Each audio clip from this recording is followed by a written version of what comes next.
and we've seen the advert. What are you expecting? And we've seen the advert. What are you expecting? Also because we've already seen certain flyers because we've already seen not been denied yet. Of course, you're expecting flyers make finance minister to tell us. Of course, you're expecting the finance minister to tell us down on expenditure. And that's very important. You're asking yourself the question. And that's very important. You're asking yourself the discretionary how much expenditure does he want to cut? Discretionary. And here we're not talking about cutting it or maybe. And here, we're not talking about cutting it from this particular area and moving it to another place. What we need to do is to cut down on expenditure.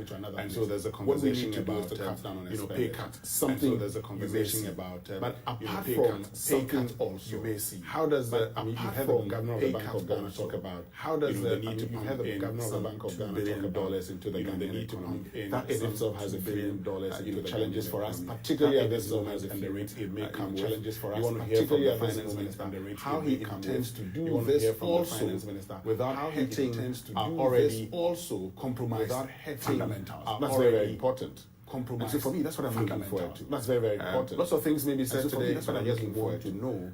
Lots of things may be said today, but I just want to know without hurting our already poor fundamentals. Without hurting Charles, our already poor fundamentals. There's a lot Charles, we anticipate from the finance minister. There's a lot. My anticipation is finance minister, but beside the measures, how are we going to implement? Beside the measures, how are we going to implement the actions to be laid? As we all know, the economy is really under stress. As we all know, the economy is really under stress. I think that so far, the announcement by the central bank has seen some response. The announcement by the central national community, some response. If you look at what transpired yesterday on the FX market, I mean the foreign exchange market, we saw some level of rise from the CFA against the dollar, of rise against the pound sterling, against the euro as well. So against the pound, to some extent, we've seen some level of stability within the monetary fund, and that's some level of stability within the monetary fund. Like Winston said, and that is very expenditure aspect. Like Winston said, we are not doing badly in terms of revenue because if you look at the 2021 statistics, we did almost 15% 21 statistics to GDP. We did almost 50% expenditure is of tax to where the problem is, but expenditure is where reduce the accumulated debt, and that is very critical. If we are able to reduce debt and budget deficit, if we are able to reduce, say that we are on the path of bringing down, say that we are on the path of bringing down. The most critical aspect is so how the most critical aspect expenditure. How we are in the budget, in the 2022 budget, we're talking about in the budget a little above budget 100. We're talking about a little correction. We need to bring it down because we might not be able to do we need to bring it down because we might not be in terms of revenue mobilization. We know that there's already in terms of revenue mobilization, the global space, there's already Ukraine challenge with affecting the global space, Russia, the economy to some extent. Initially, we thought, it would not be that significant. Initially, if you listen to what the central bank governor said, significant. But if you listen to what the central bank might face some challenge in terms of that. So clearly, going forward, challenge in terms of that. So clearly, going forward, how to reduce expenditure and the second aspect is expenditure and the second aspect is all spending are properly audited. I know from the corporate perspective are properly audited. I know from the corporate is done. You have to go through the audit process, spending, and that will ensure that you are not spending beyond your needs, or you are going in for value for money project beyond your needs, or you are going in for value for money project. In the sense that matters most, the fiscal economy is very critical. The fiscal economy hand in hand with the monetary economy. Any challenge from the fiscal perspective, the monetary economy, throw against the challenge from the fiscal perspective, and that is what we saw early in the year with respect to the cedi, and that is what we saw early in the year with respect to inflation. And when it happens like that, the central bank would have to step up its game. And what it did a few days ago was to adjust the policy rate in order to mop up excess liquidity from circulation. And that is what we are seeing for now. However, the finance minister's bold actions or measures to be announced later today is very central to this plan. Winston? Yeah, so I'm just saying that yes, we expect to raise some 100 billion in total revenue and grants for 2022. 100 billion Ghana cedis total revenue and grants. But you see, the point you make now, because you have foreign denominated debts, dollar debts, the moment your cedi depreciates also, if it's time for repayment, automatically your debt stock goes up. Absolutely. Okay, so we have seen in this country, the moment the cedi depreciates, and the cedi is depreciated from the beginning of the year to the last time, about 16% or more, what that would tell you is that automatically our dollar debt has gone up by some 16%. So if we're to do the calculation today, and we're to find out, for instance, how much we owed, by way of total debt, it will be more than we're currently reporting. That's fact. Having said that, we're talking about an increasing policy rate. Yeah. You're increasing policy rate, so the Bank of Ghana increases its rate of lending to the banks. And by extension, you expect the banks to also increase the rate of lending to the public. The Bank of Ghana increased the capital adequacy ratio, so by extension, you're expecting that there won't be too much money to lend to the public. But the question you ask yourself simply is, how much does the bank itself lend to the general public? That's the first question you should ask yourself. How much does the bank lend to the public?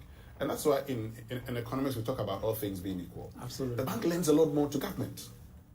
The bank likes the idea of lending to government because government is not risky. And that's why I agree that this is with those who say this is a supply problem. What we are faced with. Do you remember in 2021? Hold your horses there. I mean, I want to go to the finance ministry now, where George is standing by. Also joining me shortly is the Chief Finance Officer at the Valley View University, Dr. Williams-Pepper, will also join us with his thoughts. But George, we are waiting the Finance Minister to start. It was advertised that he will start at 1. We've gone past 17 minutes.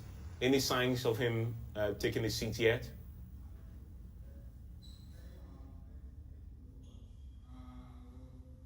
Well, Evans, now what I can tell you is that with respect to the media personnel or journalists, they are all seated here. We are still waiting for the Minister of Finance together with his team to walk in. We are seeing some directors coming in. We've seen the Deputy Minister coming in, but we're still waiting for the Minister of Finance, Ken Ofriata, to be seated for us to go ahead with this press briefing. But as we speak right now, we are still waiting for him to come in. As you have been told earlier, when he's expected to announce additional spending cuts that is aimed at checking the rising expenditure and containing the deficit has been seen as very, very high. And that is what we're going to wait for him to give us those fine details.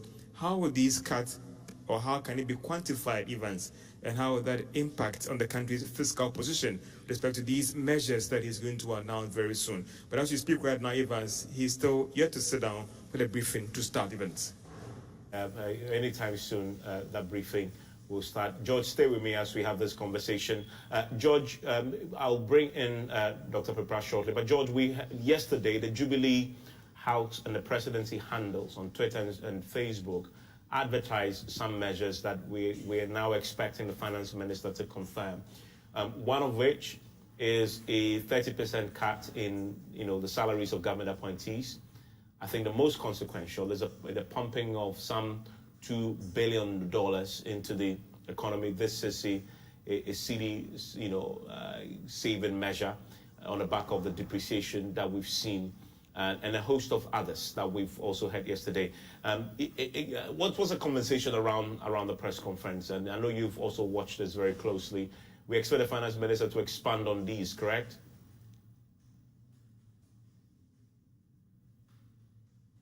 Yeah, Evans, you're right on that one. And if you engage a lot of economists or even analysts, their concern is how are these cuts going to impact on the overall expenditure or the fiscal position? So if you're cutting 30%, how impactful is that cut 30% on your rising expenditure? If you're also going to pump in $2 billion, and don't forget, Evans, what we understand is that this is going to go in to support the reserve position of the Bank of Ghana. And that is what they're going to use to, again, support targeted businesses that need dollars to fund their operations. And already it appears that that news, together with that spending cut, it's already impacting the market. We are seeing some investors react positively, Evans, to this news, and those who are even in the process of disposing their bonds haven't done that. On the currency market as well, we are seeing the rate of depreciation that we were seeing over the past 2 weeks stabilize a little bit. So if, for instance, in a day we're recording about 5% depreciation, that has ceased over the past 2 days. So it's all about how these cuts can be quantified and how that would impact on the overall budget deficit and the fiscal position events. For some of these investors that we've engaged outside, their whole concern is they thought that government was overrunning its expenditure, and how would that impact on government's financial position when the time is due to pay these debts? So if these cuts are being put in place, then we are getting to that level where we can describe our debts being sustainable, and government might be in a position to meet all its financial obligations. And that is why we've already seen these investors reacting to this news on the international market events. Okay, and for me, one of the things that I'm looking forward to, this is the bread and butter part of this, because at the end of the day, what we are facing, the economy is going through, is affecting real lives. Ghanaians are, under a huge burden now, and lives are being impacted. The hardship is very real on the streets. One, because inflation is happening, so the products you're buying are more expensive. Your incomes have been eroded. We are all buying fuel at exorbitant prices now at the pumps, very unprecedented. And so the Ghanaian is feeling it. I'm looking forward to hearing the finance minister share with us specific measures to mitigate this impact, to cushion the Ghanaian. And we've heard from the Energy Ministry that we should expect some review of the taxes on petroleum. We're going to get a bit more on this, George. A quick comment on that, and I'll bring in Dr. William Pepra into that particular conversation about what we expect. So there are the fiscal measures, tightening, cutting, etc. But then the finance minister will have to, George, walk a fine line, does he not? Whilst he's cutting all the expenditure, he must also provide some relief to Ghanaians who are struggling because of the hardship.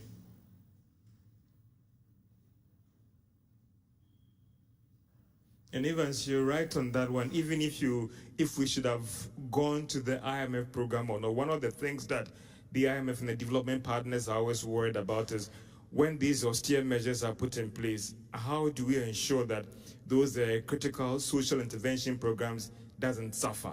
And that is one thing that everybody will be looking forward to. Whilst there's a cutback, how do we ensure that those critical social intervention programs and reliefs are not affected? So yes, cuts, do all those things, but ensure that programs like LEAP and programs that provide food to the poor and all those things are not affected. So whilst you're cutting in these areas, and even one critical thing that a lot of people will also be looking forward to is what is going to be done to improve our revenue situation.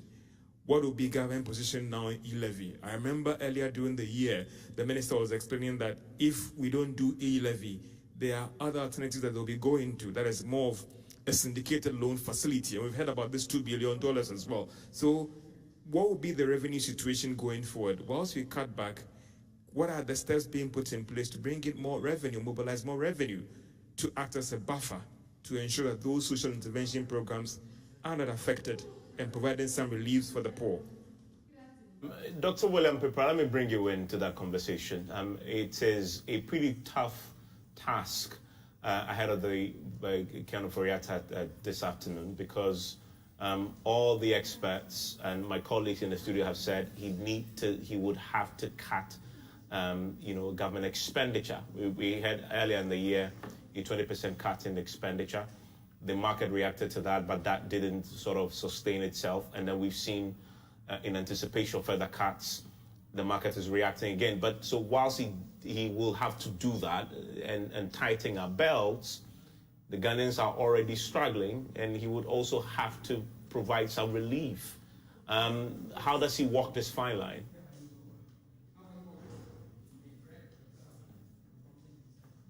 Hello, Dr. Pepra. If you are there, you can unmute for me on Zoom if you've muted. Hello. Yes, I can hear you. Can you hear me? I can, yes. Thank you. Can you hear me? Yes, I can. Okay. So, good afternoon to join you and the panelists on this very important topic, discussion, and also a presentation going to be made by the Finance Minister. For me, the first thing I'm expecting the Finance Minister to do today is to tell us the situation and give us hope. we are expecting him to lay his cards very clear on the table for all of us to see. In the past, if you look at the budgets, there are a lot of jargons which you need technical people to explain. And where we have reached as a country, first he may have to make sure that the lay person or the market woman in the market may be able to understand the strategy he is putting across. So I'll just go straight into the main issues. One, on the issue of infrastructure, I'm expecting government to defer, I'm using the word defer, some of their political promises, especially with Agenda 111, because it's these political promises that have forced the government to go out and borrow more money, and that is where we have found ourselves where we are. So government, he may have to be very specific on some projects.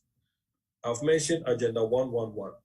How is government going to make sure that they achieve this, but not in this short term, probably within the next 5 years?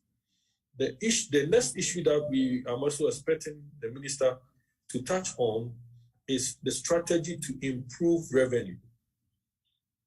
In his own presentation during the budget, he mentioned that some regions are not contributing enough to the national kitty, especially in terms of tax payments. He mentioned Ashanti region, and if you look at the population of Ashanti region and Western region and Eastern region, putting them together and their contribution in terms of tax payment or revenue generation, it is very low.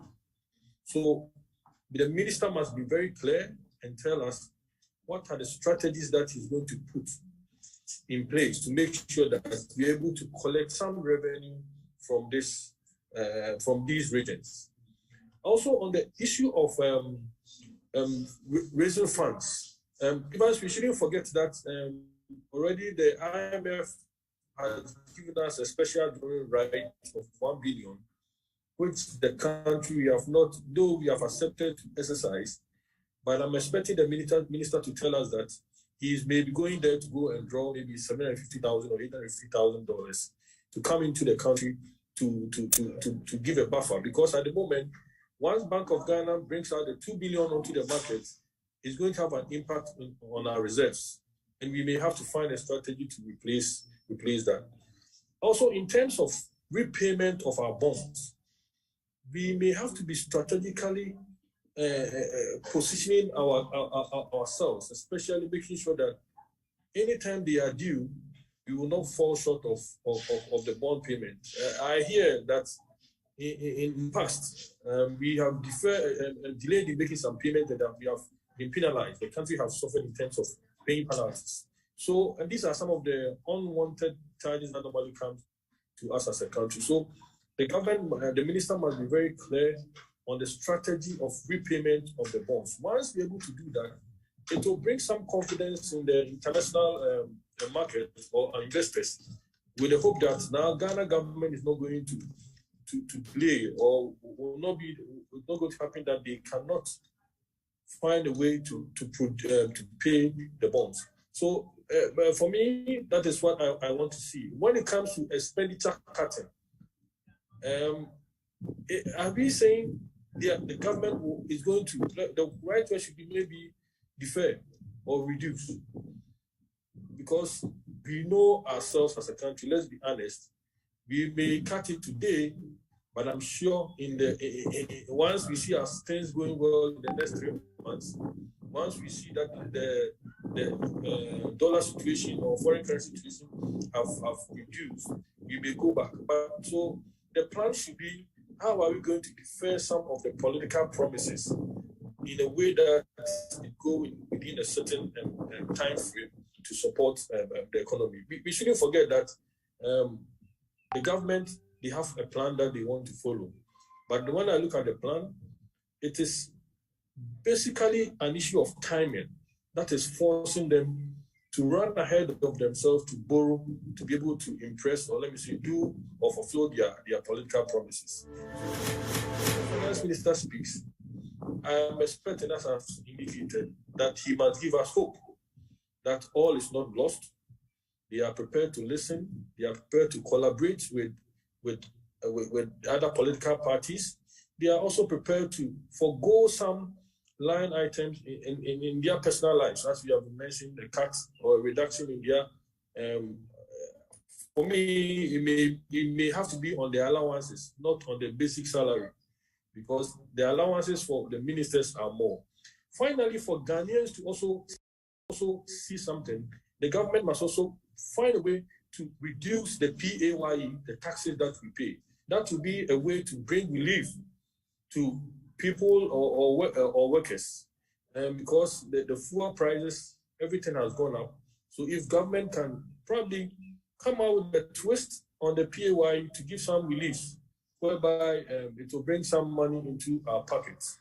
I understand that this is not the right time to say relief on terms of taxes, but if government wants to have an impact in the life of former workers, and the PAYE is the best way to go. In terms of indirect taxes, probably I've noticed that in some countries like South Africa, anytime you want to change your currency, or you want to exchange currency at a bank or a forex bureau, there are some service tax which are VAT. So in that mode have also deterred people from I need to cut in.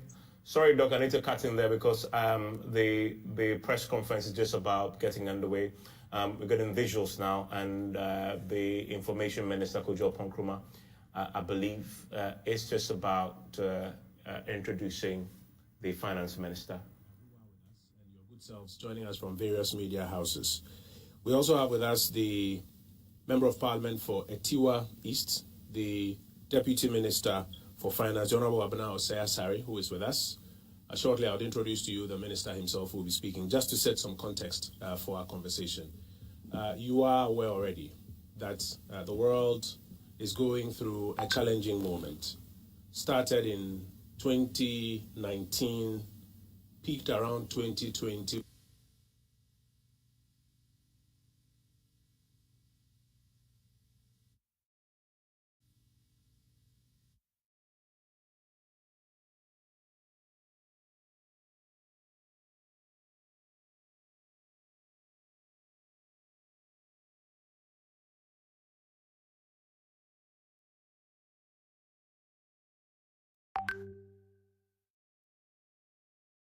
Chancellor of the Exchequer in the United Kingdom had to speak to the British people, outlining the measures that the British government is embarking upon with the objective of cushioning the British public against the difficulties that the twin crises are causing the world over and in the United Kingdom. Here in Ghana, even before that, you heard us mention that the President, as part of the regular quarterly cabinet retreats, had spent a lot of time on the economy and had tasked his ministers to do some work on various parts of it. And we had mentioned earlier that the minister responsible for finance will later this week, and that's actually today, have the opportunity to speak to the nation about the measures that government will be rolling out upon the president's instructions. There was a need to do some stakeholder engagement between the cabinet retreat and now. It is my understanding that some of that, a good chunk of that has been completed, but there's still some work to be done. But the minister is in a position to speak to the nation and outline the raft of measures that the Akufo-Addo administration will be rolling out in helping to cushion Ghanaians against the economic hardships that the world is going through. So the context within which we're having this conversation is how the Akufo-Addo administration is seeking to cushion Ghanaians in the face of global economic difficulties. I want to, at this stage, invite to the podium the Honourable Minister responsible for Finance, the Honourable Ken Ofori-Atta, to deliver his remarks. After that, we'll take your questions and he will provide some responses. Minister, we're in your hands.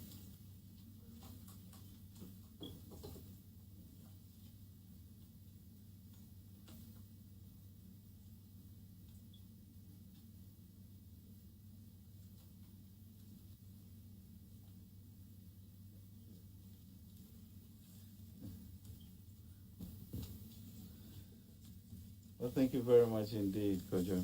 It's It's good to be here. I think I was with you all in January.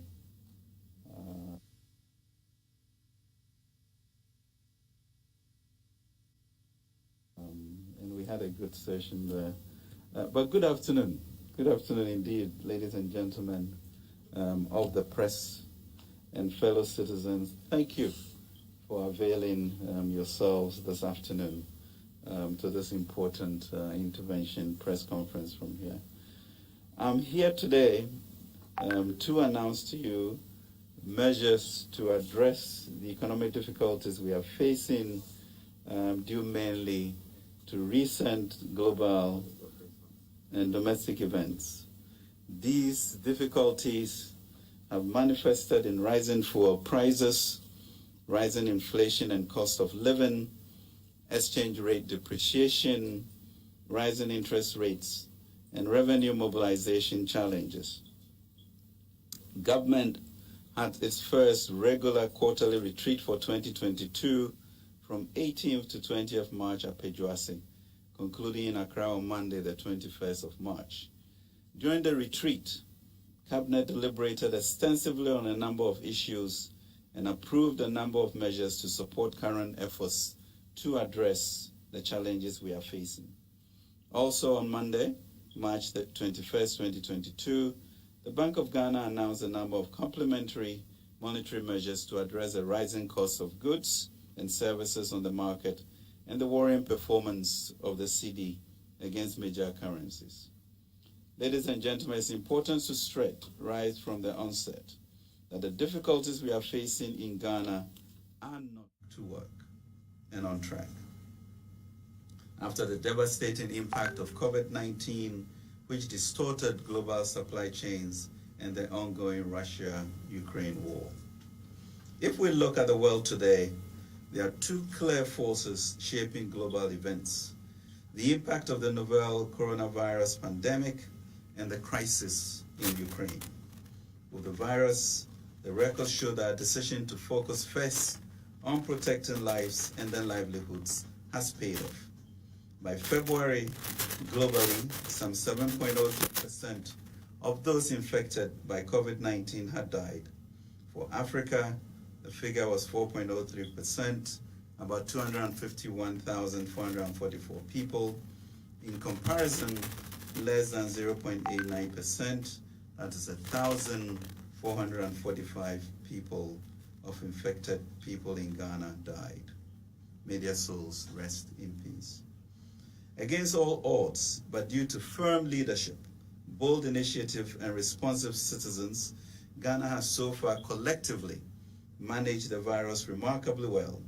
But we knew that Ghana, like most countries in the world, had a tall list of coronavirus-induced bills to pay from 2020 and 2021, and came out of plans and policies to boost investor confidence and job prospects for 2022 and beyond.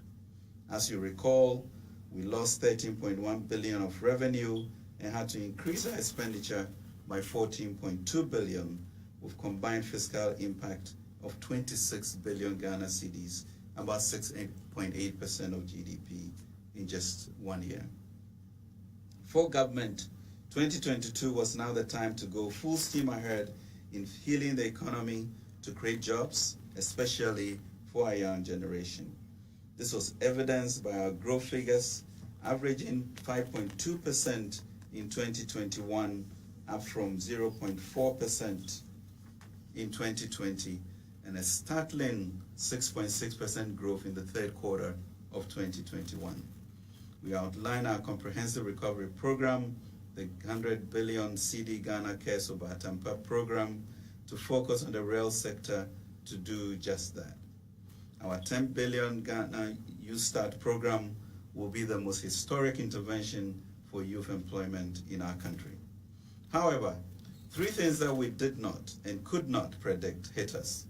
That, one, that Parliament will approve government's 2022 budget statement, appropriation and its expenditure plans, and then turn around to vote against one of the key revenue generation measures that was being introduced, the E-levy. That the unyielding stance of the minority in Parliament against the E-levy would gravely affect investor confidence in our capacity to implement our programs and settle our debts, triggering a downgrading by credit rating agencies and now capital markets. Ladies and gentlemen, the third hit was the launch of the attack on Ukraine by Russia on February 24, 2022. The war in Ukraine could not have come at a worse time for the global economy. Already, global efforts towards economic recovery from the devastation wreaked by the coronavirus pandemic were being disturbed by supply chain disruptions, surging inflation, and uncertainties in the financial markets with anticipated hikes in interest rates.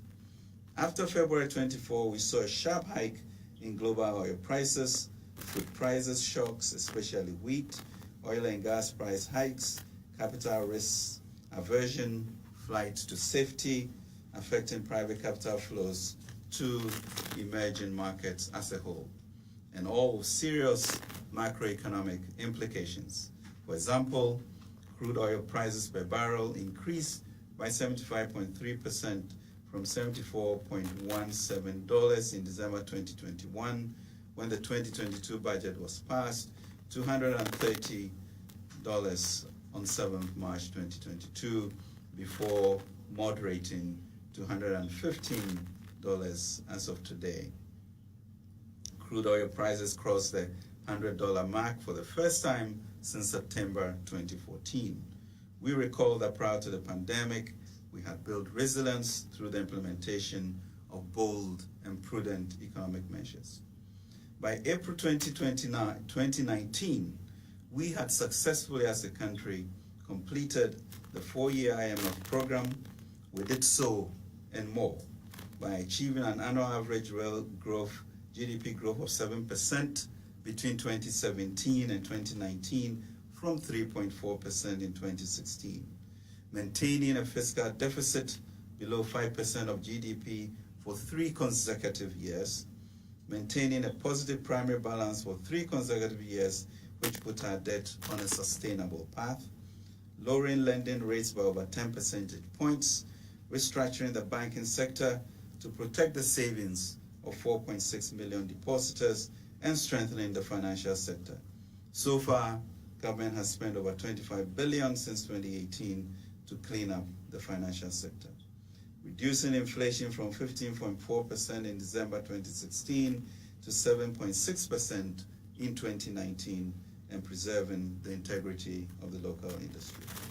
Improving gross international reserves to reach 8.6 billion, or about 4 months of import cover by 2020.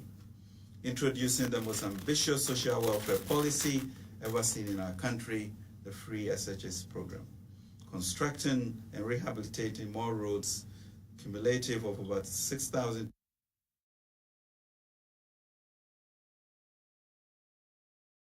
any other government in our history. Employing more new teachers, nurses, doctors, agri extension officers, and young graduates than any government in our history. Saving the entire financial sector from inherited, neglected crisis that has cost government some $25 billion so far. Instigating more value for money audits on public procurements than any government in our history, and investing more resources in the police, military, governance, and anti-corruption institutions than ever before. It is this proven record of fixing what is broken that gave the NPP government the confidence to tackle head-on the devastation unleashed by COVID-19. And it is the same can-do and will-do attitude that gives us hope that we will overcome the current crisis. We are not a people to bow to the spirit of despondency and despair. As well as threatening global peace, the war in Ukraine has had far-reaching impact. We do not know how long the conflict will last, but it is clear many countries in Europe and beyond to adjust their economic plans for 2022, and Africa is likely to be amongst the worst hit outside of Ukraine. UNTAC's rapid assessment of the war's impact on trade and development shows a rapidly worsening outlook for the world economy, with the situation especially alarming for African countries. A, the Russia look before the world economy, with the situation especially alarming for African countries. A, the Russia-Ukraine war has also compounded the global supply chain and trade disruptions brought about by COVID-19 pandemic, as well as adversely impacted the dreaded 3 Fs: food security, fuel price escalation, and financing conditions. That's impacting living conditions with the capacity to derail global recovery efforts in 2022 and beyond. Global inflation trending upwards has led to central banks raising interest rates globally, resulting in tight financing conditions and reversal of capital inflows, especially to emerging markets. For example, the U.S. Federal Reserve Bank announced a hike in interest rates by 0.25 percentage points on 16 March and has signaled more such to follow. Similarly, the Bank of England has raised its policy rate by another 25 basis points to 0.75% on 17 March 2022. We've seen the highest inflation in US, UK, Germany, and other advanced countries since 1974. The US's inflation increased by 6.5 percentage points from 1.4% in January 2022 to 7.9% in February 2022. Similarly, inflation in Germany increased by 4.1 percentage points from 1% in January 2022 to 5.1% in February 2022. Since the COVID-19 pandemic struck, more than 60% of African sovereigns have suffered downgrades across the region. Ghana witnessed a downgrade from Fitch on 21st January 2022 to B- with a negative outlook, while Moody's downgraded Ghana to Caa1 with a stable outlook on 4 February 2022, even though S&P affirmed Ghana's rating at B- with a stable outlook on 7 February 2022. These downgrades have had implications for market access, exchange rate depreciation, capital flight, and increased cost of financing. Ladies and gentlemen, on the domestic front, the challenges include an impasse in Parliament, which is adversely affecting government business, such as the passage of some revenue bills, including the E-levy bill. This is creating uncertainty, which has been highlighted as a key risk by the rating agencies and affected our credit spreads, limiting our access to the international capital markets. The adverse global developments are impacting severely on exchange rate depreciation and domestic inflation as investors take refuge in safer assets by stocking up on the dollar, which is considered the safest currency to hold. The CD has not been spared. Cumulatively, our local currency has depreciated by 15.6% against the US dollar and 13.4% and 13.3% respectively against the pound sterling and euro in the year to 23rd March 2022. This understandably is causing a lot of anxiety among our traders and consumers alike. However, we also need to recognize that in spite of it all, the CD has held under these extreme challenges better than it did between 2014 and 2015.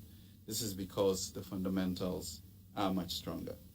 The Bank of Ghana has announced measures to address the exchange rate depreciation, and we believe in the propriety of the measures they outlined on Monday. The rising international price of crude oil and the exchange rate depreciation are affecting the ex-pump prices of fuel domestically as it feeds into high transportation fares and hence inflation. For example, the average ex-pump price of diesel for 3 OMCs, Gold, Total, and Vivo increased by 59.7% from 6.7 cedis per liter on 1st January 2022 to 10.7 cedis per liter by the 21st of March 2022. Ghana is not alone here. From Angola and Malawi through Nigeria and Rwanda to Senegal down to Zimbabwe, fuel prices are soaring. Some neighboring countries are not only dealing with rising petrol prices, but also scarcity on petroleum products leading to long queues at filling stations. It remains the case, however, that one of the biggest drivers of price increases in goods and services in Ghana is fuel price hike. Inflation has surged to 15.7% at the end of February 2022. Food inflation increased from 12.8% in December 2021 to 17.4% in February 2022, while non-food inflation rose from 12.5% to 14.5% over the same period. Ladies and gentlemen, provisional data on the stock of debt as at the end of December 2021 show that the stock of public debt increased to 351.8 billion, 81.8 billion, 51.7%, while the external debt was 170 billion, 48.3%.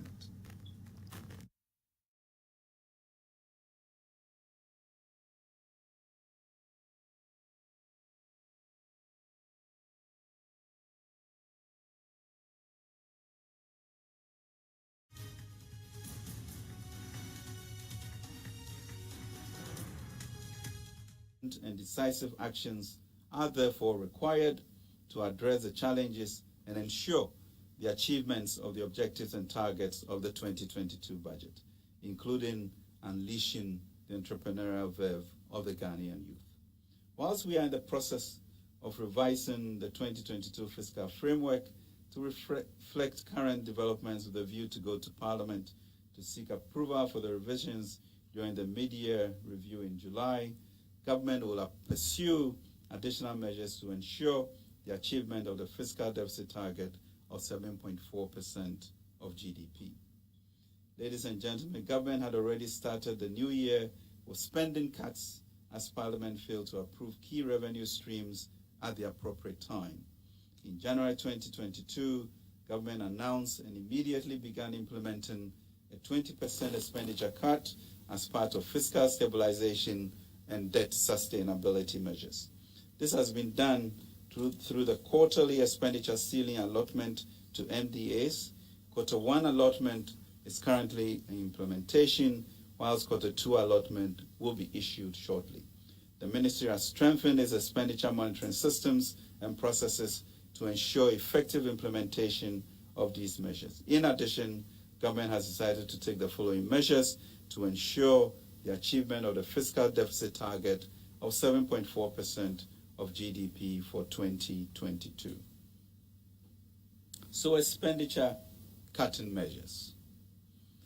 Discretionary spending is to be further cut by an additional 10%. The Ministry of Finance is currently meeting with MDAs to review their spending plans for the rest of the 3 quarters to achieve the discretionary expenditure cuts. 2, these times call for very efficient use of energy resources. In line with this, there will be a 50% cut in fuel coupon allocations for all political appointees and heads of government institutions, including SOEs, effective 1st February 2022. With immediate effect, government has imposed a complete moratorium on the purchase of imported vehicles for the rest of the year. This will affect all new orders, especially four-wheel drives. We will ensure that the overall effect is to reduce total vehicle purchases by the public sector by at least 50% for the period. Again, with immediate effect, government has imposed a moratorium on all foreign travels except pre-approved critical statutory travels. 5, government will conclude on ongoing measures to eliminate ghost workers from the government payroll by end December 2022. Government will conclude the renegotiations of the energy sector IPP's capacity charges by end of quarter 3 2022 to further reduce excess capacity payments by 20% to generate a total savings of 1.5 billion Ghana cedis. We will impose a moratorium on establishment of new public sector institutions by end of April 2022. Prioritize ongoing public projects over new projects. This is to enhance the efficient use of limited public funds over the period by finishing ongoing or stalled but approved projects. Reduce expenditure on all meetings and conferences by 50% effective immediately. pursue a comprehensive reprofiling strategies to reduce the interest expense burden on the fiscal, and liaise with organized labor and employers association to implement with immediate effect the measures captured in the Quo Declaration of the 2022 National Labor Conference, including reforms towards addressing salary inequities, inequalities, example, Article 71, office holders. The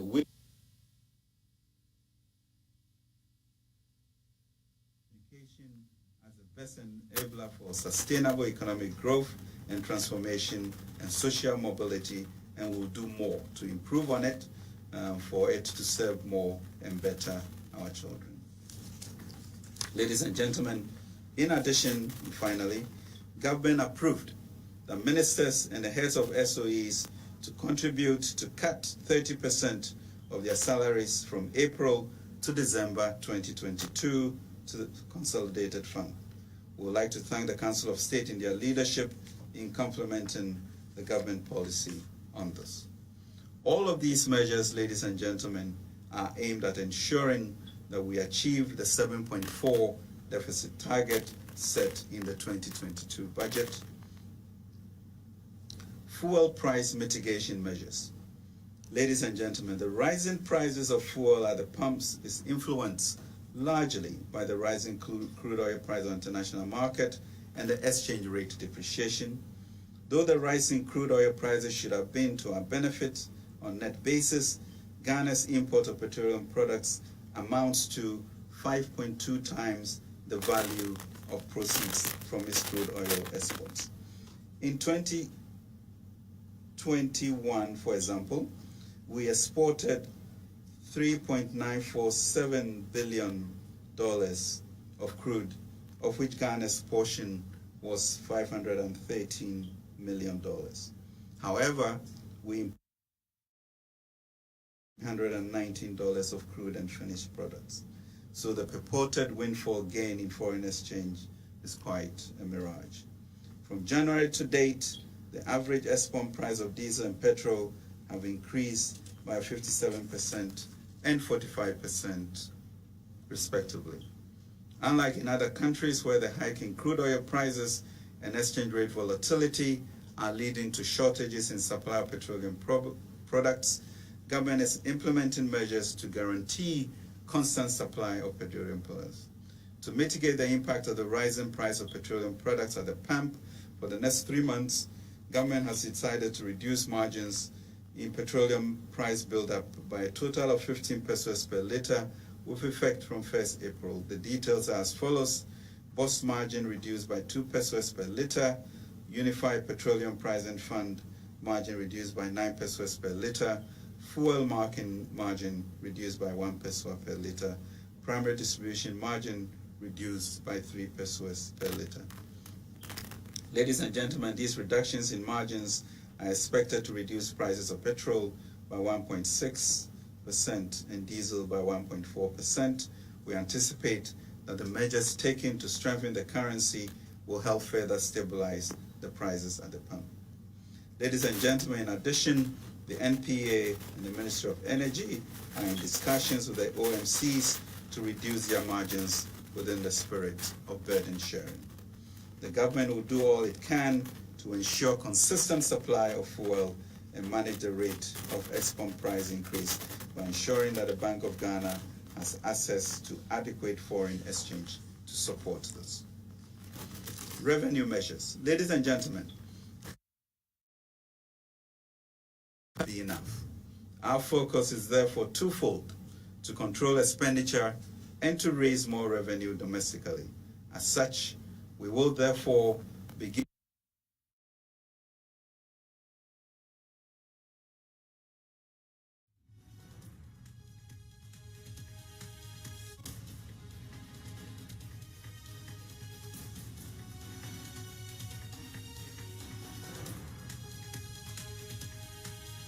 roll out a simplified tax filing mobile application for all eligible taxpayers by July 2022.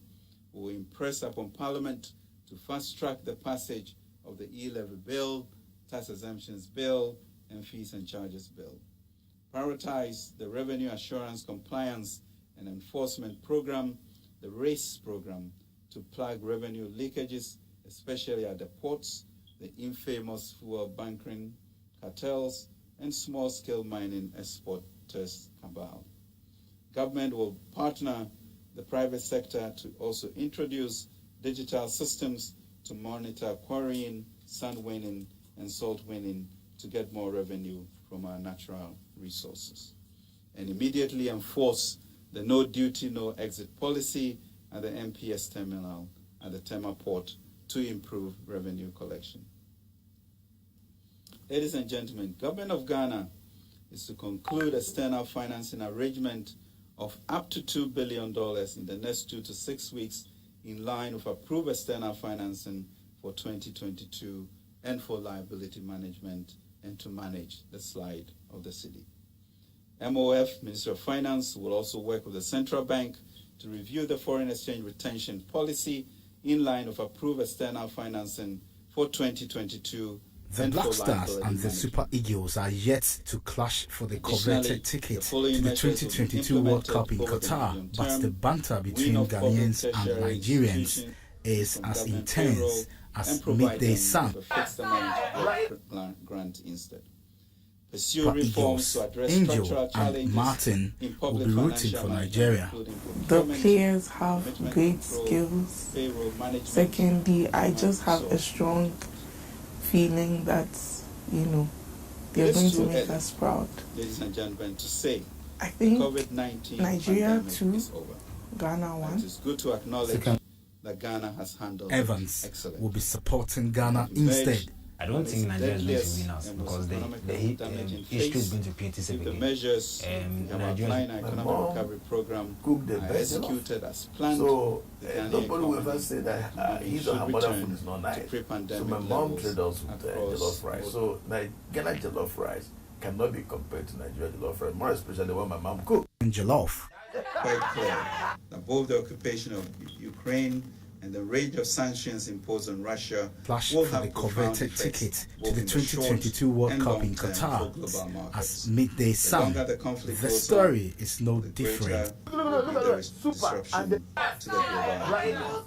We shall continue to monitor the situation very closely and make further adjustments. Have you ever seen control the trajectory of the conflict. Have you ever seen a star black before? Have you ever seen a black star before? Have you ever seen star as a black before? This is Green Eagles. Ghana, Dr. Chukudi Ihenetu is married to Briwa-born Liberty Kwenu. The couple has 7 children. And ahead of the March 25 big game, the children are split between the Black Stars and the Super Eagles. Angel and Martin will be rooting for Nigeria. The players have great skills. Secondly, I just have a strong feeling that they're going to make us proud. Government remains resolute and committed to entrenching Nigeria the structural transformation of our economy in the long term. Second. To this end, we are aggressively pursuing key interventions such as 1D, 1F, I think Ghana Nigeria Cares, and the YouStart programs to improve our ability to locally produce more goods and optimize the opportunities AFCFTA offers us. It is important that as a country, we reduce our dependence on imports, increase local production. Public institutions are reminded of government's policy to buy locally produced goods. It is critical that Ghanaians reconsider their preference and consume more locally produced goods. Angel and Martin's sibling Evans will be supporting Ghana instead. Ladies and gentlemen, your government, the Akufo-Addo administration, is determined to turn things around and has the skills, discipline, and compassion to do so. But to do so, we must not allow our fortunes the game is christened the Jollof Derby, Ghana Jollof or Nigeria Jollof. The Igbo king of Ghana prefers the latter. I'm Nigerian, I'm my mom I pray cooked the peace be within the walls, nobody will ever say that. sobriety within its towers as we go back to Parliament to introduce our revenue bills. Ladies and gentlemen, these measures outlined today will significantly improve the macro-fiscal situation towards a restoration of confidence and safeguard the achievement of the 2022 budget deficit target of 7.4% of the GDP. These measures have been carefully designed to ensure that growth and spending on social protection are, however, not compromised. Ladies and gentlemen, these are truly challenging times globally. No country has been spared. Government therefore calls on all Ghanaians to stand together. Together, we shall surely overcome. Ladies and gentlemen, the people of Ghana, we can do it together. This is not the first time an NPP government working together with the people of Ghana has succeeded in overcoming an economic challenge of this nature. Under President Akufo-Addo, working together with the people of Ghana will not be an exception. Ladies and gentlemen, I've had the privilege of engaging in a number of town hall meetings from Koforidua to Takoradi, to Tamale, to Wa and Ho, and the resolve of our people to burden share for a better life for all of us is palpable. In particular, they want everyone to pay taxes. They want government to be accessible. They want Parliament to get on with its work. They want employment for our youth. They want agriculture and industry to thrive. They want government to cut its coat. They want us to tackle our debt problem and raise more revenue and to prosecute offenders. Ladies and gentlemen, our media review will review the successes of what we have done. This will ensure that the structural reforms are crystallized, reduce fiscal dominance during this period, and ensure fiscal and monetary policy coherence. Let me end by a quotation from Jeremiah. Let us seek, all of us, the peace and prosperity of our nation. Let's pray to the Lord for it, because if it prospers, you too will prosper. Together, we will confront the macroeconomic challenges head on, stabilize the economy, and set it on the path of economic transformation for all. So yes, we'll bring in additional $1 to $2 billion to stabilize the slide of the currency. We have enumerated a number of issues to ensure expenditure cuts, and we have put in place strategies to ensure that we have the supply of fuel that is required and maintain and stabilize the increases. But let us also remember that this is a global phenomenon in which we are part of, but we can and we will overcome. God bless our homeland, Ghana. Thank you. Thank you very much, Honorable Minister. And as Honorable Minister resumes his seat, it's a good time to get ready to take your questions. Can I get an indication where the microphone is? Can I get an indication where the microphone is? Thank you. So it's a good time to take your questions. There are a number of things that Mr. has spoken. So that is the finance minister there addressing all of us about the measures that government has decided to take. These are really a raft of measures, several of them cutting across the fiscal, but also, as we said before the beginning of this address, trying to cushion you also on the back of the fuel price rise in Sunday. If you're just joining us, a few things that you need to observe. Government is going to be doing henceforth going forward. The finance minister just has announced a discretionary spending cut by an additional 10%. They announced a 20% cut at the beginning of the year. They've announced an additional 10% cut, which means a 30% overall, which is quite significant. And there's 50% cut in fuel coupon allocation for all political appointees, which is effective February, 1st February. A moratorium has been placed on imported vehicles, and this will ensure the reduction of imported vehicles coming to the country for the use of government appointees, etc., in the government by 50%. A moratorium has also been placed on foreign travels, except pre-approved ones. Indeed, I will go back to the finance ministry's venue and hear a few more questions coming for the finance minister to take on.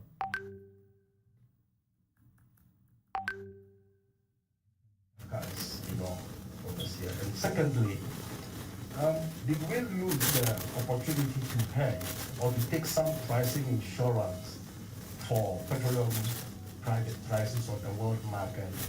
When we lose the opportunity to hedge or to take some pricing insurance for petroleum prices on the world market when indications were that prices were beginning to move up somewhere last year? And then also, could we not have taken some local bonds to do, I know subsidy doesn't sound familiar, palatable these days, but to do some price subsidies for the energy sector across the board? Thank you. In addition to the subsidies that already exist? Yes, sure. Okay. Yeah. All right. Thank you. So that's one. Yes, there was GNA in front here. So what is the fiscal impact of the expenditure cuts that we are looking at? Second question is, did we lose the opportunity to hedge at a time when there was indication that fuel prices could be going higher? And is there room to introduce some subsidies in addition to what exists already in the energy space? I got your questions right. Okay, GNA. Thank you. My name is Arthur Mensah from GNA. I want to find out whether the government has any plans of increasing domestic refinery of petroleum products so that we insulate domestic fuel prices from the vagaries of the exchange rates. Then two, has government any plans of introducing contingency fund so that the country can fall on in terms of global economic difficulties? In addition to the ones that exist already? Yes. So do we plan to have extra contingency funds? Because there's already contingency in our framework. But in addition to that, we plan to have extras. Okay, extra contingency funds. Thank you. TV3? Yes.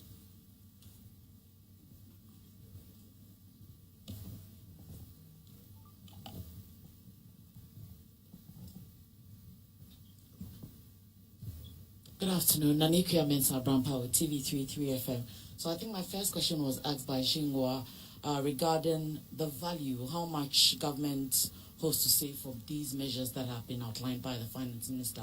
And secondly, government, we know, is the biggest spender when we look at the economy. Won't the expenditure cuts affect money within the system? That's what I want to find out. Thank you. Thank you. And if I have permission to add to your question, not just money, but economic activity. So won't expenditure cuts affect money in circulation and economic activity and the prospects of growth? Thank you very much, Anna Kwegu. Right. My name is Kweku Asante, join. Is there any budget committee or a specialized agency to ensure compliance to these two directives, especially on cuts to meeting expenditures, the travels, and to ensure that all SOEs comply? And then in terms of the salary cut, the specifics, is this only affecting political office holders, or it extends to the public sector, which we all know about how bloated or how big it is? Thank you. Thank you, Kweku. So who will assure compliance with these measures?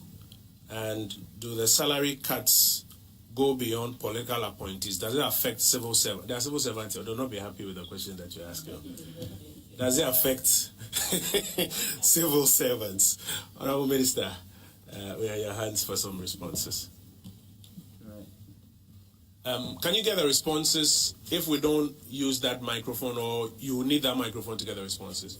Minister, I beg of you, we'll need it because the station mics are on that side. I beg of you, we'll need to use that podium to respond so that all the mics can pick it. So while Minister is moving there, let me just go over the questions. What is the fiscal impact of the expenditure cuts? Did we lose the opportunity to hedge when there was indication that prices were going to go up? And is there room to introduce some subsidies on energy prices? There's a second question from GNA. Can we look at deepening domestic refining of petroleum products so that in terms of sources, we have local sources that could translate into some cheaper products for us? And in addition to the already existent contingency funds in Ghana's budget, do we think we need to increase our contingency funding here in Ghana's budgets. There's another question. Won't the cuts affect money in circulation? And I added to it economic activity and the prospects of growth with an Nanekw's permission. And then the final question, who will assure compliance to these measures? And does it affect civil servants as well? Minister. Thank you very much indeed, and thanks for the questions. Yes, we do have a committee, at the ministry to follow through on these cuts that we have talked about. And I think I might have even mentioned that in the speech. So yes, we do. The cuts, just to allay the fears of the 700,000 civil servants and public servants, has to do with political appointees, including SOEs, etc.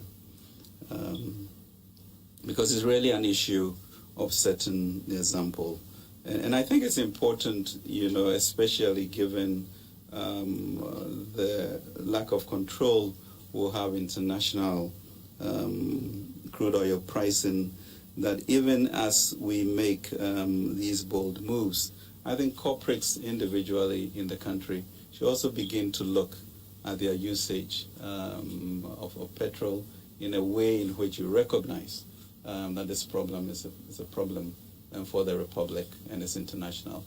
And I think that's important. And so we really commend the Council of State when they also joined us to cut down their salaries by 20% going forward. But I think for most corporates and Ghanaians, now being more austere about how we use petroleum products is going to be important for all of us as a nation. As I mentioned, we are a net importer of petrol, of fuel, and it's almost like a 1 to 5 point.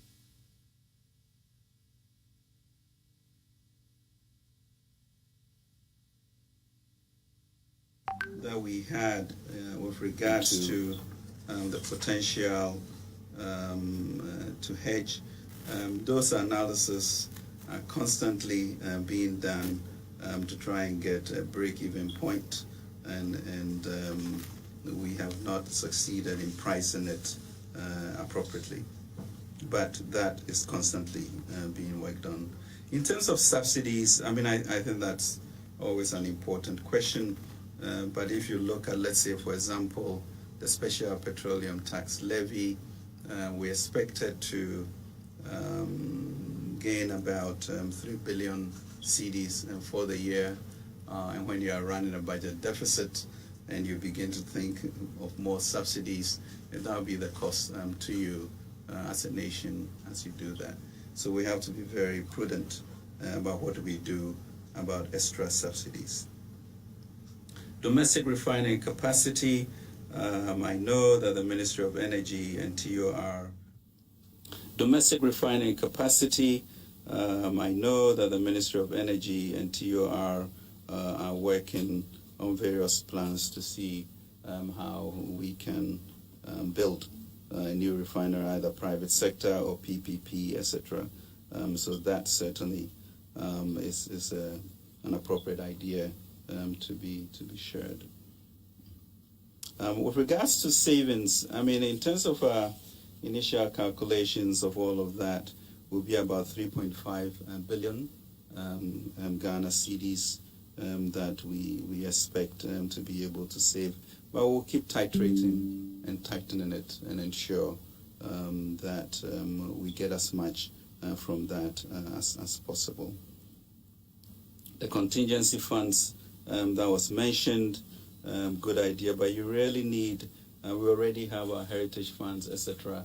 And at this juncture, with the crisis, there's very little to add on to. But certainly, we're always looking for ways in which you can build stock for the future. And so that would be done. I don't know, Kojo, is that... Yes, Minister. I have a sense that the key issues have been tackled. We'll take a second round of questions. Minister, I think there was Yes, there was only one that is yet to be responded to. One, that cuts affect money in circulation and economic activity and the prospect of growth. Well, the question that I guess we have to ask ourselves as a nation, and therefore whether the cost of runaway inflation, what we are experiencing with our currency, and what that will trigger into. And so when you look at Bank of Ghana's measures, it's really to contain inflation, tighten our belts, and not sort of chase up the depreciation of the currency. But there are times in any nation's life in which these decisions have to be made. Difficult times, but if we don't do that, we'll spiral into an arena that we really do not want. So yes, it will bring some tightening, but when you don't have resources and the markets or the global market moves against you, we then have to readjust the way in which we spend things, and within that that band of resources, we should be able to do. I mean, note that even last year, from a 0.4% growth in 2020, in 2021, we were able to grow by an average of 5.2%. And the third quarter, as I mentioned, was amazing at 6.6%. So we need to be very deliberate in how we support, the areas in the real sector that will generate the growth and cut down on overheads in governments. Thank you.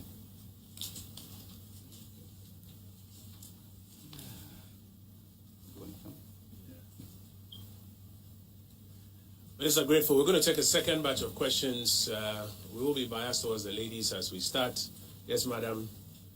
Yes, madam. And then I'll go to the two gentlemen at the back. That will make 4 for this round. There are 2 gentlemen here, yourself and then yourself. I'll give you priority in the next round. So, madam, let's start with you. Not more than 2 questions so that we can hear from more people. My name is Agnes and I report for the Chronicle newspaper. Minister, you spoke of returning to Parliament with regards to the E-levy.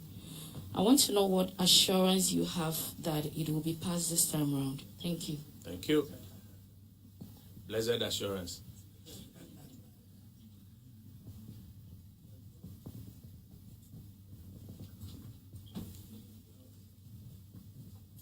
My name is Natalie Neti from City TV. Minister, please, we want to know how much was spent on fuel coupons in a year so that we can appreciate the 50% reduction that the government is proposing.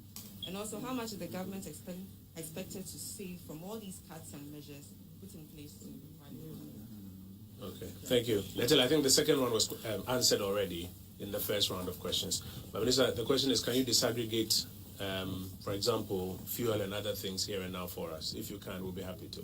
Yes, sir. Yes. Christian, I would like to find Christian, from which media house? GNA and Reuters. Please go ahead. Yes. Go ahead, sir. Yeah, the details, we want the minister to share the big details on the 2 billion series. $2 billion, where is it coming from? You just say external. And how would that help prop up the city? Okay. Say again? Okay, so then I'll come to you. Yes, sir. Right, my name is Emmanuel Abuajiri from Asasi Radio. And my first question is, with a 15% margin off the price build-up, is this going to be reintroduced after the 3 months that you mentioned? And have we not taken into consideration the debate that some of the margins have outlived their usefulness and therefore should have been factored into this particular calculation? Now, my second question is the fact that we are going to cut purchase of cars. Now, government is considered a substantial purchaser of vehicles in our country. So how is this going to improve upon our infant automobile industry? Thank you. Thank you very much. Very interesting question. Yes, sir. Is that Daily Graphic? Daily Times. Daily Times, okay. Cliff Ekufu. So mine is a follow-up. I would want to find out if the additional 2 billion that we intend to bring in is not going to worsen our already precarious debt portfolio. Then, sir, let me give you a take so that we wrap up. Yes, Honorable Minister, thank you very much. My name is Akuo Kokwati, representing Kesbe Media. Minister did mention cut, and I know this is interim measures to save the economy. Yeah. Because of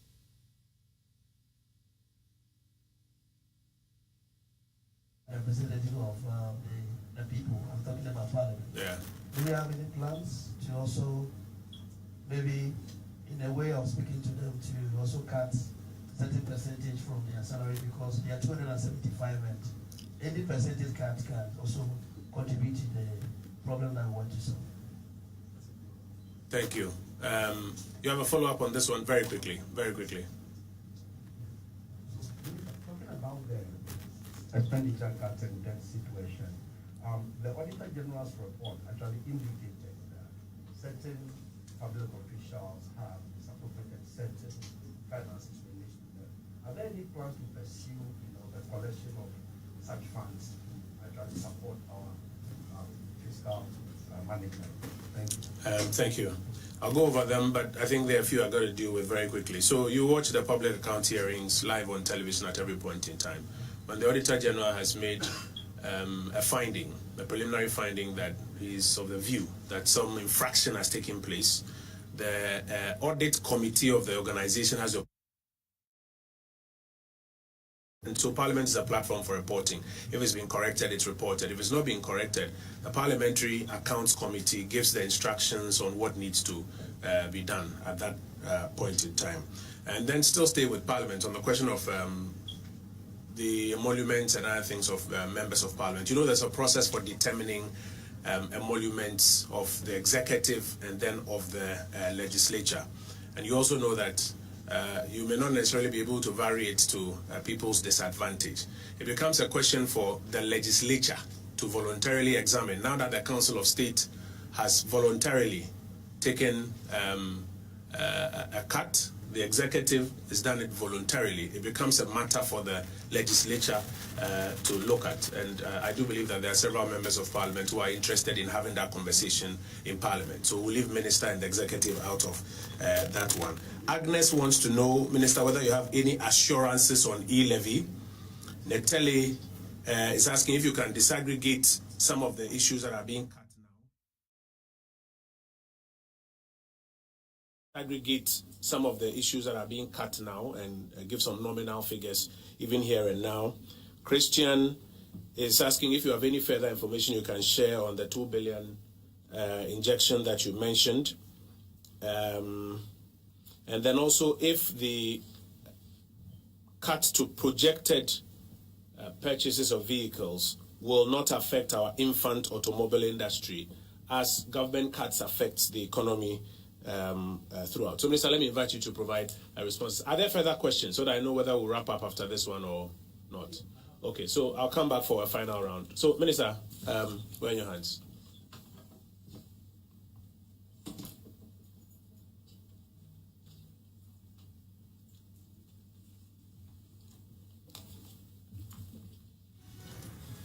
Thank you very much indeed, Pedro. Thanks for this. I think the issue, the question was what, returning to Parliament for E-levy. It's already there, so we're just going to go and continue with the discussions, and God willing, get it passed. I mean, it is in the parliamentary system. So I pray, Parliament rises 4th or 5th maybe, and so we've got some critical, maybe 14 or 15 days to make it happen. And I think after these town hall meetings and understanding what the Ghanaian people want, we should be able to do that. I think somebody talked about fuel coupons. It's north of 60 million Ghana Ghana cedis. You raised the question about the $2 billion and what its impact will be on our debt to GDP ratio. We typically go to the market during this first quarter period, but because of the exigencies of what happened, markets were closed to us. But you always do measure the potential dislocation in your economy with that, and therefore the reasons of mentioning the growth numbers last year is to indicate to us our capacity to enhance growth and therefore use the productivity index to be able to pay for it. And I believe that we should be able to, if we continue with the Batampa program, push ahead with the rail sector interventions that we are doing to be able to. But it's too destabilizing, as it were, and affects the living conditions of our people too gravely to leave it behind. And so that, we believe, is a good thing to do. With regards to the executive choosing to cut all of these benefits for them, we clearly do not, control the legislature. That will be their own decision, such as the Council of State also came out of their own decision. We hope that we set the example and others will follow. And it's really not about only Parliament, but as I said, let us invoke that spirit among our corporates to look at the expenditures on fuel especially and reduce this 5 to 1 ratio as a net importer of fuel. So we are calling for a spirit of burden sharing, all recognizing that these are difficult moments. Be patient. There's a lot of stigma in the community. People rather go to the pastors. They'll take herbal medicine. They'll self-treat. Most people are not aware that if you cough for more than 2 weeks, productive cough, just go to the clinic. So does it mean that the BCG given to children community, people rather go to the average? All right. So it's quite high. We did a research in Ghana and by Noguchi, and we realized that what we've been reporting to WHO is less. We've been underreporting. We actually about 3 or 4 times what we have been reporting. And what's the reason for this, or what has accounted for this? Missing cases. So people don't come to the clinics. People are afraid to be tagged as TB patients.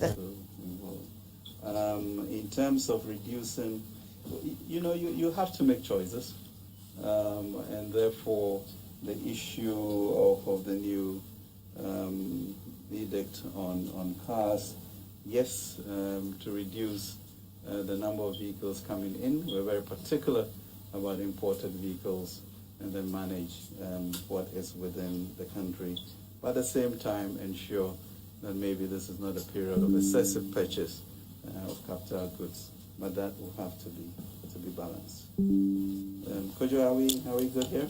I think so. We're going to go for a final batch. There are those who have not spoken at all. They are those that I'll give priority to. Bloomberg is here. GTV is at the back. George, you let me deal with other people because you've had a say here. So Bloomberg, GTV, you've had a say already, haven't you, sir? You've had a say already. Yeah, but let's hear from other people who haven't spoken. There's a lady here who hasn't spoken. How about you? Which media house are you from, sir?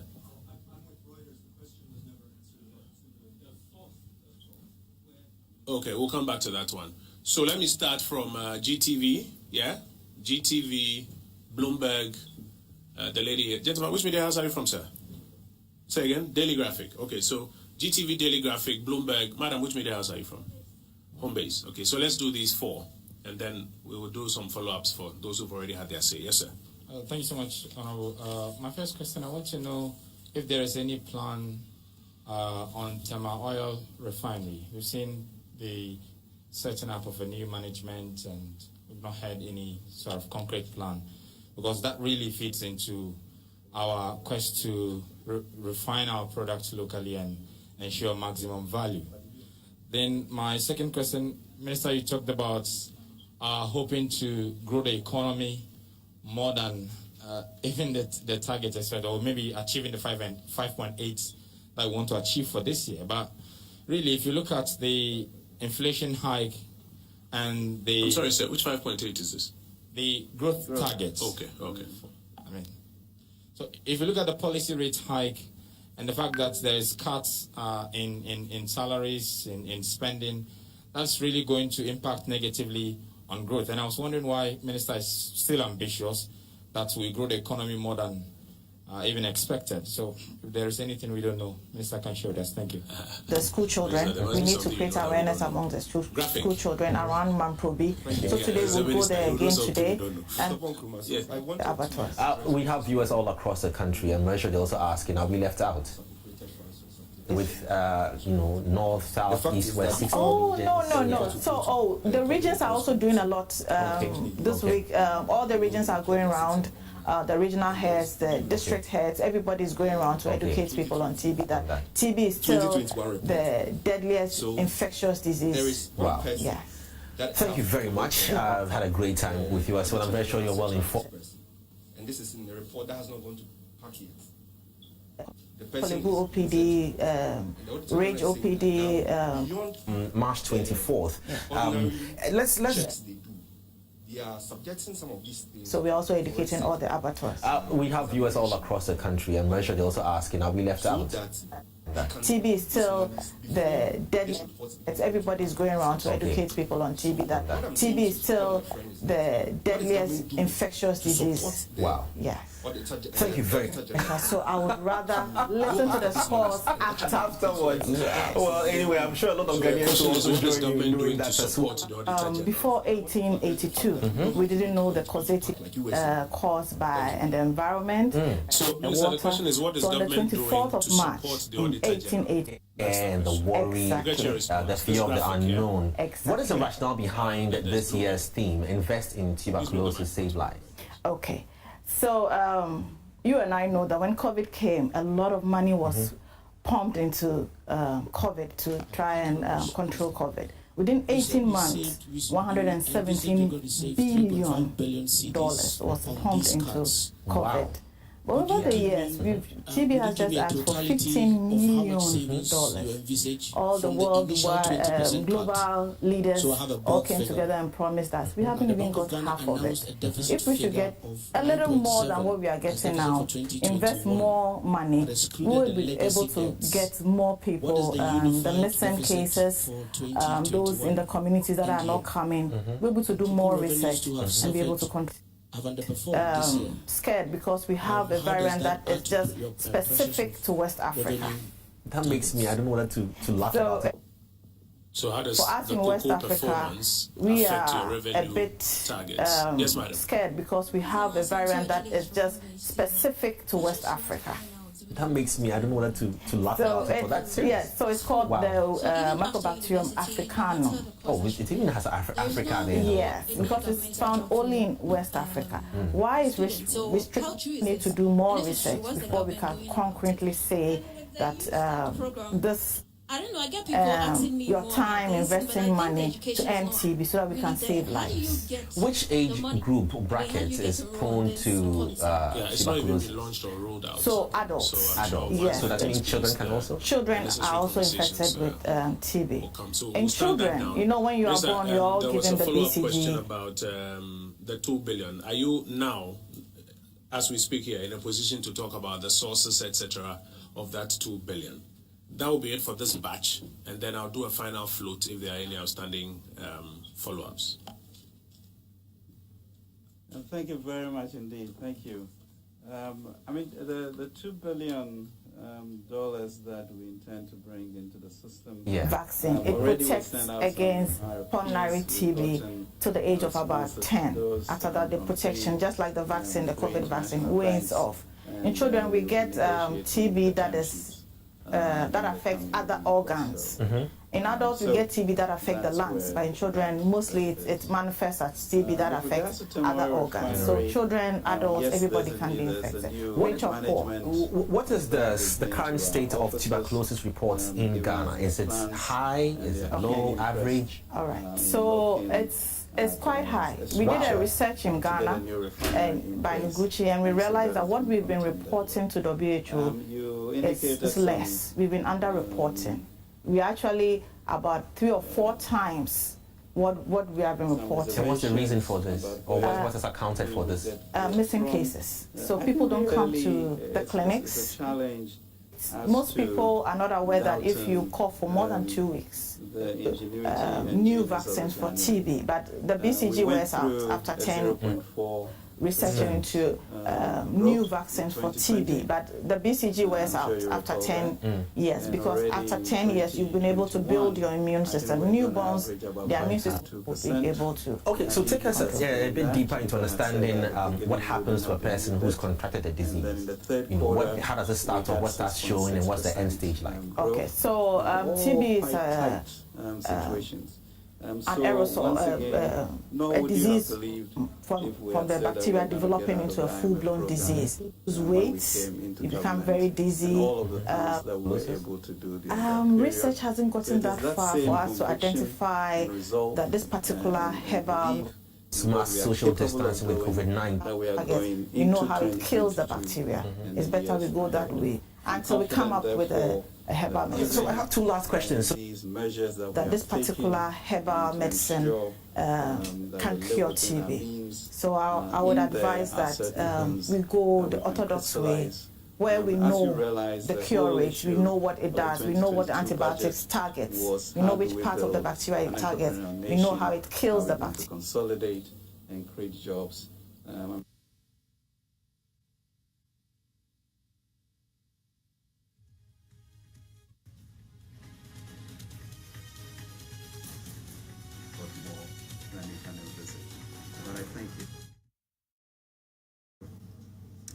The issue of misappropriated funds, I think really if you look at the government's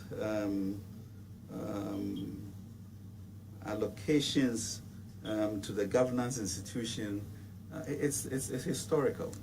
What resources we've given to the Auditor General, I think even the previous one, we have viewers all across the country, and I'm sure they're also asking, are we left out? Resources and capex that we are with you know, north, south, east, west, 60. Oh no. So the regions are also doing a lot this week. All the regions are going around.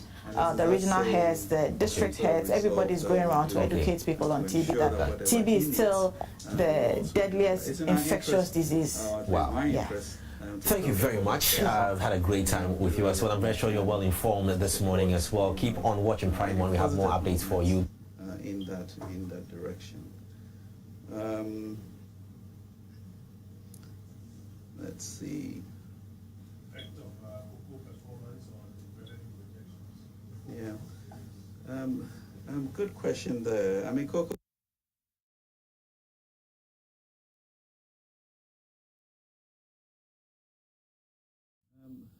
Good question there. I mean, cocoa performance, I think, as you know, we're still going through these imbalances between our pricing and Cote d'Ivoire, and those are things that we really need to manage. Cocoa has invested quite a bit in pruning equipment, in cocoa roads, etc., to open up production in that area. And we're hoping that will then result in more revenues from them in coming times. I think the issue of the 20% cut, the savings, and then the discussions with Bank of Ghana about the 9.7 billion, all of those things, you know, we are now really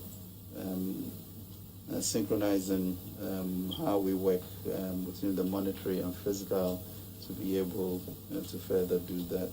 But I thought usually you come and interview me and all of that.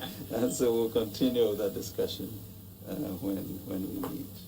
Yeah, I think really the lady, with regards to, the Youth Start program, we did a pilot in late February, early March, and that is really helping us to kind of complete the design, and expectation is that we launch it nationwide in May.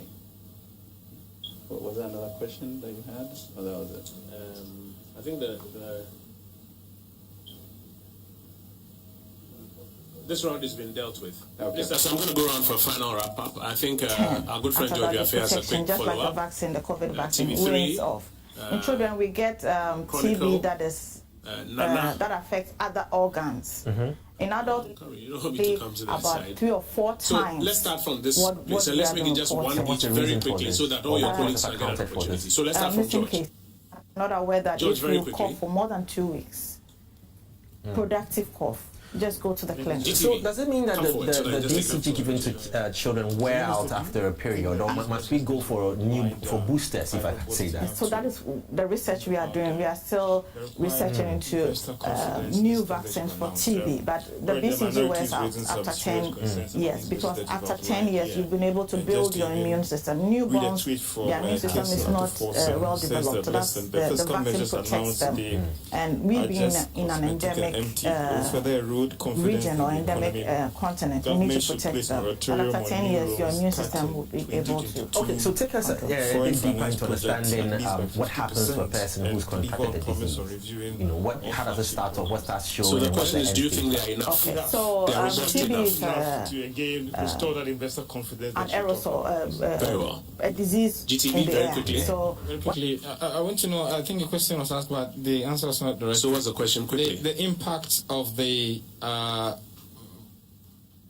money minister is asking, the $2 billion we are talking about trying to raise on the capital markets, what will be the impact on our debt situation, especially when we are at 80.1% now? And if minister can touch more on... You noticed he talked about liability management as part of it. Okay, so you let's the impact of the development bank. TV3, quickly. Guys, we want to make it one each. Let's try and make it easy for everybody. Right, so beyond investor confidence, I want to find out if it will pave way for Ghana to go to the Eurobond once again, and how soon will that be, and how attractive enough will that be also for the ratings agency, if I should say. And finally, the toll booths. Are we going to see a restoration? Let's make it simple for everybody. Being collected. Restoration of tolls. Let me add that to it. Guys, let's try and make it simple for everybody. Yes, Nana? Yeah. Minister, in case you go back to Parliament and you hit a snack, are you going to introduce another tax to replace the E-levy, or you are still going to hang on? And my second question, do you have possibility of going back to IMF for a bailout at this juncture? So IMF and E-levy, yes, madam. Okay, so my question is also on E-levy. I'd like to find out if we are maintaining the 1.75 or there is going to be a reduction. Thank you. Let me go to the back.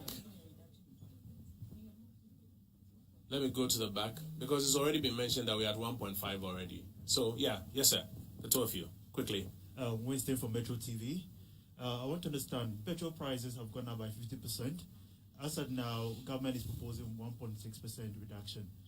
What difference will it make? And also, there has been calls by industries for the removal of some taxes on the petroleum price build-up. Are you listening to that, or are you basically going forward with what you just proposed? Thank you. Yes, sir. Still on petroleum, it looks like the geopolitical situation we have because of the Russian war also suggests that petroleum or crude oil and crude products from Russia is low. Now, would it be an opportunity for the government to actually maybe instruct BDCs to redirect their attention to purchase petroleum products from Russia? In the face of the sanctions. Which is supposed to be low because it's not a total ban. Yeah, I understand. But in the face of the sanctions. Sure. Okay, so then you add that to it, then we examine all of that together. Yeah, let's try and wrap up at the back. Emmanuel, GH1 TV. Since discussions are already going with 3 international banks, the question is, are these loans commercial or concessional? And finally, will you touch allowances of government appointees? The last question. Sorry, just one. Will you touch allowances of appointees? Yes. Just a follow-up. So how is the total tax that government slaps on in real figures? What's the total tax so that we can know by what percentage of government is reducing? Total tax government slaps on what? On petroleum products. Okay. The total government tax on petroleum products. As in like the nominal value? The nominal value. Very well. Final one. Papa, me didn't even know that what United Television. Minister Kasemono or Maeti ghost names be the person who Sadi and Pententia Apna Honey Nyoma Bandia Guakum to be gay for so Sansa Mafui, Ibia San San Baba. How mano? And now petrol home commodian. I told the Via, yet it's in say so before a bed pump honoma, a bear reflect war, a bimoko to Puma as Casemono, not a check. On my young assurance be NPP near energy ministry no more and other stakeholders. On my date crowd. No, in case put a date no mine. Yes, in 24 you can fool that you come at dampine. Yet me can say ya so a bit funny a bit honor being effect no not a check. What my data I bet take effect. What my data I bet take effect. Jenny, we'll give you the final word, Jenny.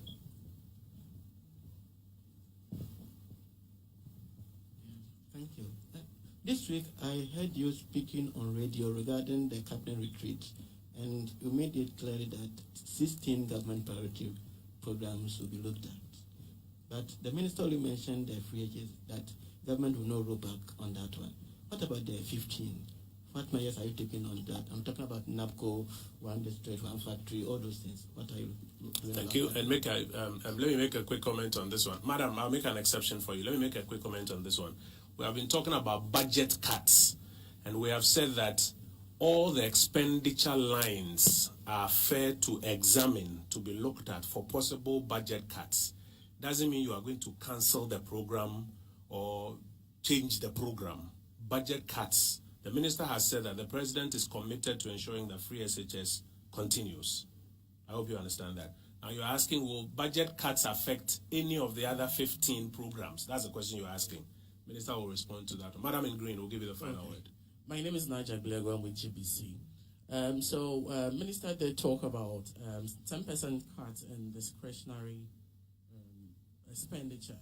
So I want to find out if the earlier 20% cut in expenditure is going to add to this 10 to make it 30. Thank you very much. Minister, we are in your hands for final responses. We are done. We are with Minister now. Thank you so much. Thank you very much for this.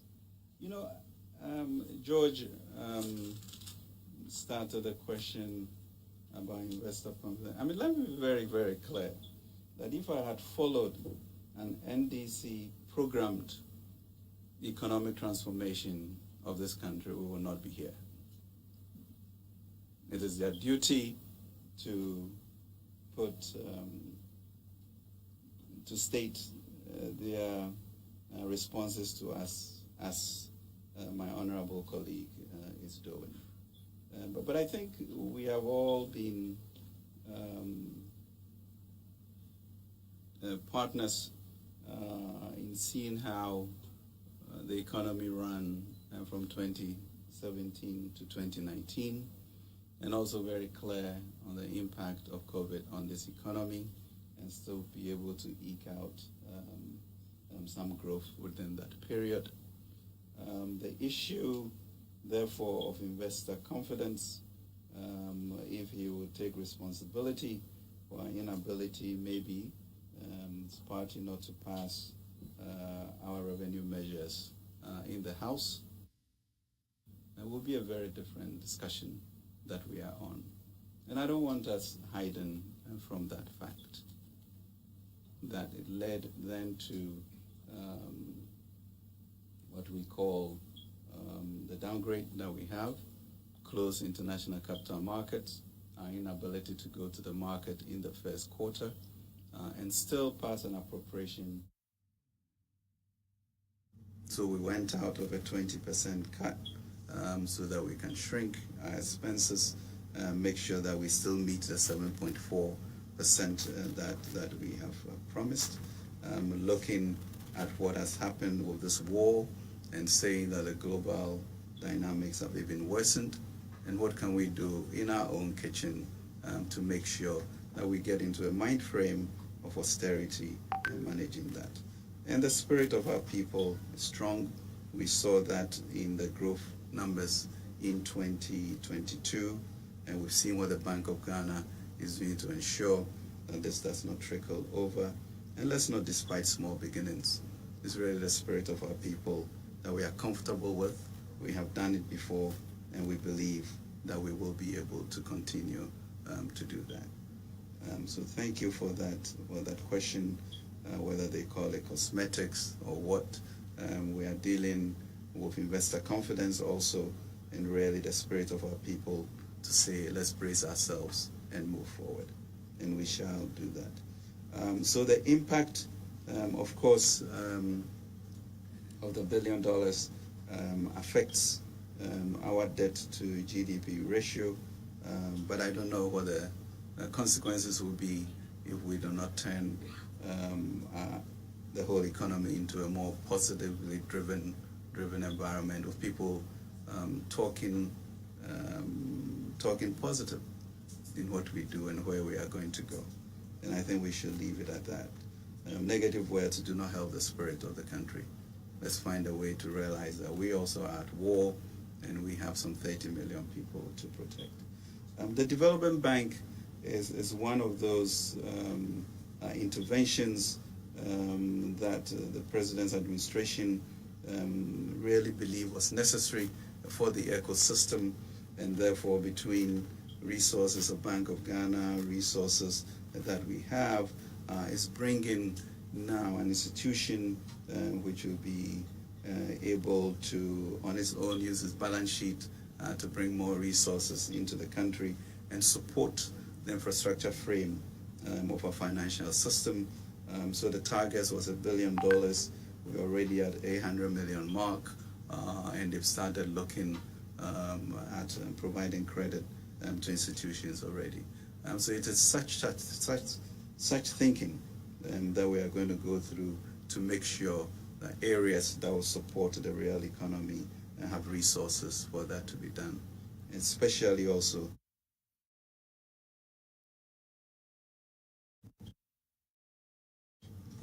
and I think really as a people we should not allow negative language to stop us and create this poverty of aspiration with our heads down.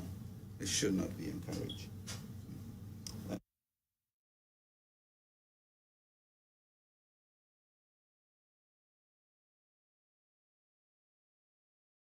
I think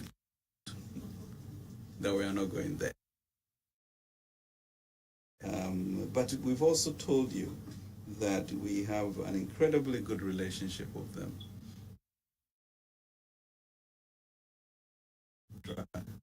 We're going to continue with that. And I think we even have a staff visit next week or so. We have talked about, and really also the elephant in the room is our debt stock. So how do you think through our knowledge, to reprofile it, to be able to then give you the fiscal space for the future. So it is such positive engagements using the knowledge they have and what we have that we will do, but not to go into a program. If you pray with me, I'm sure by the end of March we will pass E-levy in Parliament. So let's be very hopeful about that. I think the issue, I think President wanted to be very categorical with regards to the flagships, especially on the senior high school. Of course, there are always efficiencies that we can think about to do, and I think that's important in any, and that therefore the review on all flagships to create efficiencies, etc., will be done. But he truly wanted to be very clear to all of us Ghanaians that the issue of social mobility and inclusiveness and expanding people's horizon cannot be compromised, as citizens of this land. Because most of us, when you really dig deep, came from villages, and because somebody helped us to get further education, is what brought us here. Not because we're much smarter than our colleagues, but economic circumstances. And when you see 400,000 new people, Ghanaians, getting that opportunity, nobody should belittle or rubbish that. We should just be praying about bringing better education for them and enabling people to realize their potential. And I think that's important. We should inculcate that and be compassionate about that and know that that is our future. The issue of, we did announce even before this crisis the 20% reduction which we have sent out the various notices for, and we are looking to see how it manifests this quarter. And then saying that, there are going to be a series of meetings between us and the MDAs going forward to look at other discretionary line items and therefore determine whether maybe there's a little bit more squeeze that we can, but always keeping our eye on the ball at the 7.8%, 7.4%, we'll be able to meet that, to bring that confidence that we are serious about that going forward. So that gives us extra flexibility to look at that. But it's essentially, ladies and gentlemen, a government that is resolved, that given what we had of COVID, given this war in Ukraine and the global changes, within us are the elements to either be more efficient, to be resolved at this war that we have upon us, and that we can do it because we have done it before. Thank you. Thank you very much, Honorable Minister, for your time and for responding to the issues that have been raised here this afternoon. Copies of the Minister's statement are being made available to you in soft copy so that you can also do the subsequent analysis with your various panels. But I want to thank you that you've made time to be with us and that you've helped us to reach the country through your various platforms. We will also make available from the PR department of this ministry a number of persons who will be available to provide further responses to questions that you may have. So Cecilia will help you with that when we are done. We're very grateful to you.